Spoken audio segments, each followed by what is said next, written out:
Hello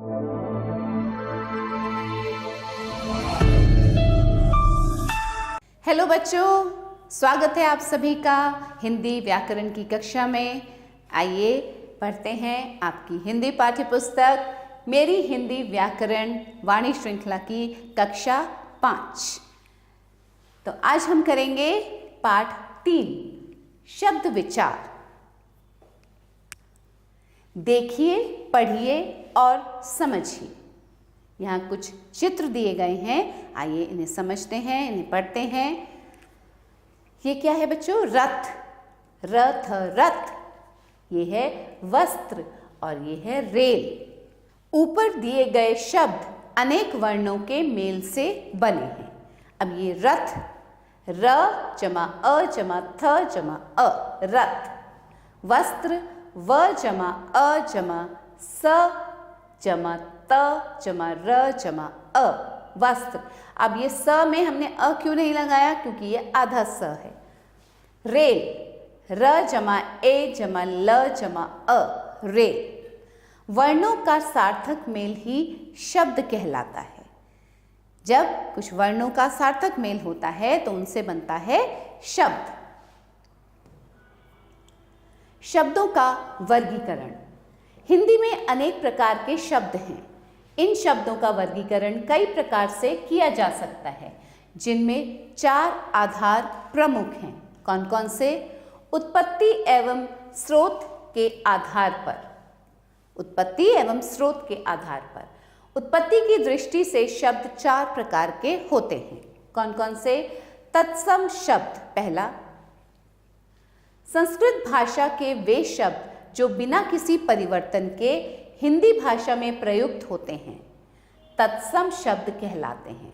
अब कुछ शब्द हैं जो संस्कृत भाषा में भी प्रयोग किए जाते हैं और उनमें कोई परिवर्तन न करते हुए उन्हें हिंदी भाषा में वैसे ही प्रयुक्त किया जाता है, तो वो कहलाते हैं तत्सम शब्द। जैसे गुरु, पृथ्वी, कीट, चंद्र, अग्नि, अश्व, पुष्प आदि। अगला है तद्भव शब्द। संस्कृत के वे मूल शब्द जिनके बदले हुए रूप का हिंदी में प्रयोग होता है, तद्भव शब्द कहलाते हैं। कुछ संस्कृत शब्दों का हिंदी में रूप बदल के प्रयोग किया जाता है, वो हैं तद्भव शब्द। जैसे कर्पूर, कपूर, अग्नि, आग। ठीक है।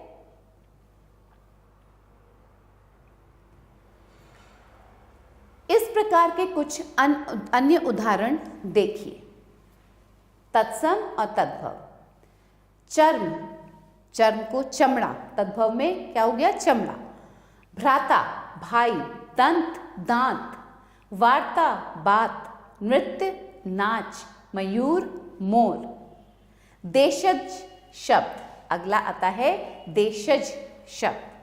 जो शब्द अपने देश की विभिन्न बोलियों से हिंदी में आए हैं, अलग अलग देश की विभिन्न बोलियों से हिंदी में आए हैं जो शब्द, उन्हें देशज कहते हैं। जैसे गाड़ी, खिड़की, डिबिया आदि। अब आते हैं विदेशी शब्द। जो शब्द विदेशी भाषाओं से हिंदी में स्थान पा गए हैं तथा हिंदी ने थोड़े बहुत परिवर्तन के साथ उन्हें अपना लिया है, वे विदेशी शब्द कहलाते हैं। अब कुछ शब्द ऐसे हैं बच्चों जो कि विदेशी भाषाओं से आए हैं और हिंदी में अपना स्थान पा गए वो, और हिंदी ने क्या किया? उनमें थोड़ा बहुत परिवर्तन करके उन्हें अपना लिया, तो वो हैं विदेशी शब्द। जैसे दरबार, कारीगर, अल्पिन, बैंक, वकील, परात, मरीज आदि। रचना या बनावट के आधार पर। अब रचना और बनावट के आधार पर देखिए, रचना की दृष्टि से शब्द 3 प्रकार के होते हैं। पहला है रूढ़ शब्द।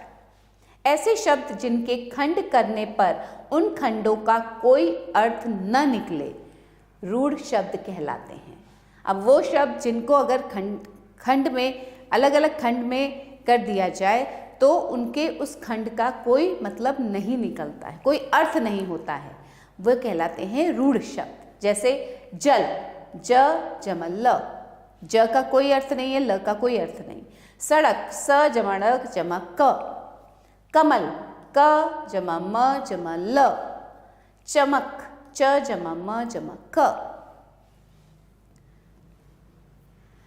अब आते हैं यौगिक शब्द। यौगिक शब्द क्या होते हैं? जो शब्द दो या दो से अधिक शब्दों के मेल से एक नया शब्द बनाते हैं, यौगिक शब्द कहलाते हैं। यौगिक शब्द कौन से हैं? जिनमें दो या दो से अधिक शब्दों का मेल होता है और उससे उनके मेल से एक नया शब्द बनता है। जैसे देश प्रेम, देश जमा प्रेम, देश का भी अर्थ है, प्रेम का भी अर्थ है। रसोई घर, रसोई जमा घर। जलयान, जल जमा यान। प्रतिदिन, प्रति जमा दिन। योगरूढ़ शब्द, दो या दो से अधिक शब्दों या शब्दांशों के मेल से बनने वाले वे शब्द जो किसी विशेष अर्थ का बोध कराते हों, योगरूढ़ शब्द कहलाते हैं। पंकज, पंख जमा ज, कीचड़ से उत्पन्न होने वाला, अर्थात कमल, एक विशेष अर्थ का बोध जिसमें होता है। ठीक है। नीलकंठ, होते ये भी दो या दो से अधिक शब्दों के मेल से बनते हैं ये। नीलकंठ, नील जमा कंठ, नीले कंठ वाला, अर्थात कौन? शिव जी। अर्थ के आधार पर, अब हम पढ़ेंगे अर्थ के आधार पर। अर्थ के आधार पर शब्द कितने प्रकार के होते हैं? दो प्रकार के होते हैं। सार्थक शब्द, पहला, वह वर्ण समूह जो किसी अर्थ को प्रकट करता है सार्थक शब्द कहलाता है। जैसे लड़की, हवा, अमीर, पर्वत आदि। और निरर्थक शब्द कौन से हैं? वे शब्द जिनका अपना कोई अर्थ नहीं होता, निरर्थक शब्द कहलाते हैं। अपना उनका कोई अर्थ नहीं होता है उन शब्दों का। तुकांत शब्द के रूप में इनका प्रयोग प्रायः सार्थक शब्दों के साथ किया जाता है। सार्थक शब्दों के साथ इनका तुकांत के रूप में प्रयोग किया जाता है। जैसे खाना, वाना। अब वाना का तो कोई अर्थ नहीं होता है ना, लेकिन तुकांत के रूप में प्रयोग किया गया है इनका सार्थक शब्दों के साथ। चाय, वाय, पानी, वानी आदि। प्रयोग के आधार पर, अब प्रयोग के आधार पर शब्दों के दो भेद होते हैं। विकारी शब्द, वाक्यों में प्रयोग करते समय जिन शब्दों के रूप में लिंग, वचन, कारक आदि के अनुसार परिवर्तन आ जाता है, उन्हें विकारी शब्द कहा जाता है। जब हम वाक्यों में प्रयोग करते हैं शब्दों का और कुछ शब्द ऐसे हैं जिनके रूप में लिंग, वचन या कारक के अनुसार परिवर्तन आ जाता है, उन्हें कहा जाता है विकारी शब्द। जैसे बालक चलता है, बालिका चलती है। लड़का पढ़ता है, लड़के पढ़ते हैं। देखिए वचन यहाँ पे क्या हुआ, यहाँ तो लिंग बदल गया, बालक का बालिका हो गया, यहाँ लड़का का लड़के हो गया, एक वचन से बहुवचन हो गया। विकारी शब्द चार प्रकार के होते हैं। अब देखिए विकारी शब्द भी चार प्रकार के हैं। संज्ञा, सर्वनाम, विशेषण, क्रिया।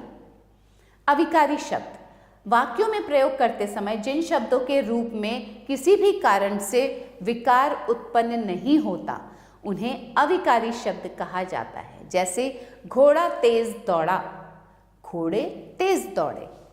आओ अंदर आ जाओ, अंदर लोग बैठे। इन वाक्यों में तेज और अंदर शब्दों में कोई विकार उत्पन्न नहीं हुआ। अविकारी शब्द भी चार प्रकार के होते हैं। कौन से हैं? क्रिया विशेषण, संबंध बोधक, समुच्चय बोधक, विस्मयादि बोधक। तो चलो बच्चों, अब करते हैं अभ्यास। शब्दों को उनके तत्सम रूपों से मिलाइए। इन शब्दों को इनके तत्सम रूपों से मिलाना है। घृत, घृत घी। दधी, दही। क्षेत्र, खेत। अष्ट, आठ। धूम्र, धूम्र धुआं। ग्राम, गांव। हस्त, हाथ। आगे चलते हैं। निम्नलिखित के लिए योगरूढ़ शब्द लिखिए। लंबा है उदर जिसका, लंबोदर। क्या कहते हैं उसे? लंबा है उदर जिसका, लंबोदर। 10 हैं आनन जिसके, दशानन। दशानन। नीला है कंठ जिसका, नीलकंठ। नीला है कंठ जिसका, नीलकंठ। पुत्र है जो पवन का, पवन पुत्र। और पवन पुत्र किसे कहा जाता है? हनुमान जी को। तो देखिए, लंबोदर गणेश जी, दश है आनंद जिसके, दशानन किसे कहते हैं? रावण। नीला है कंठ जिसका, नीलकंठ शिव जी, और पवन पुत्र हनुमान जी। शब्द जोड़कर यौगिक शब्द बनाइए। शिव जमा आलय, ये हो गया शिवालय। शिव जमा आलय, शिवालय। राष्ट्र जमा पति, राष्ट्रपति, राष्ट्रपति। सेना जमा नायक, सेना नायक, सेना नायक। सिनेमा जमा घर, सिनेमा घर, सिनेमा घर। स्पष्ट कीजिए विकारी शब्द, अविकारी शब्द। तो बच्चों, अभी आपने पढ़ा विकारी शब्द किसे कहते हैं, अविकारी शब्द किसे कहते हैं। एक बार फिर से उसका अध्ययन कीजिएगा और यहां लिखेंगे। फिर आप ये स्वयं करेंगे। निम्नलिखित प्रश्नों के उत्तर दीजिए। शब्द किसे कहते हैं? अभी हमने शुरू में ही पढ़ा था कि शब्द किसे कहते हैं, तो इसका उत्तर लिखिएगा। शब्द किसे कहते हैं? उत्पत्ति की दृष्टि से शब्दों के भेद लिखिए। उत्पत्ति की दृष्टि से शब्द कितने प्रकार के होते हैं, शब्दों के कितने भेद होते हैं, वो आप लिखेंगे। अब क्रियात्मक अभिव्यक्ति। दिए गए संकेतों के आधार पर शब्द सीढ़ी पूरा कीजिए। यहाँ ये शब्द सीढ़ी दी हुई है, इसे हम पूरा करेंगे और जो संकेत हैं वो हमें यहाँ दिए गए हैं। इससे हम लिखते हैं। पहला देखिए, पहला कहाँ है?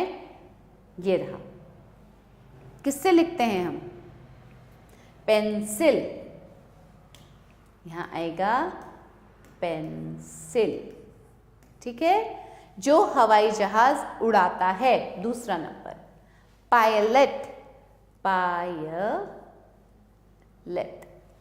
ठीक है।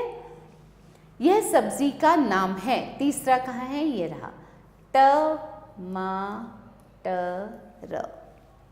इस दिन स्कूल बंद रहता है, किस दिन स्कूल बंद रहता है? चौथा देखिए कहाँ है? रविवार, रविवार। इन्हें समाचार पत्र में पढ़ते हैं, पांचवा समाचार। समाचार पत्र में क्या पढ़ा जाता है? समाचार। जिसमें जीवन हो, जिसमें जीवन हो। छठा ये रहा, देखिए सजीव, जिसमें जीवन हो, सजीव। ठीक है बच्चों, तो ये होता है यहाँ पाठ का अंत। और एक बार फिर से पाठ को अच्छे से अध्ययन कीजिए। पाठ का जो आपको प्रश्नों के उत्तर देने हैं वो आप अच्छे से दे पाएंगे। एक बार फिर से पढ़ेंगे तो और अच्छे से समझ में आएगा। फिर मिलते हैं एक नए पाठ के साथ, कुछ नया सीखने के लिए। तब तक के लिए पढ़ते रहिए और खुश रहिए। आभार।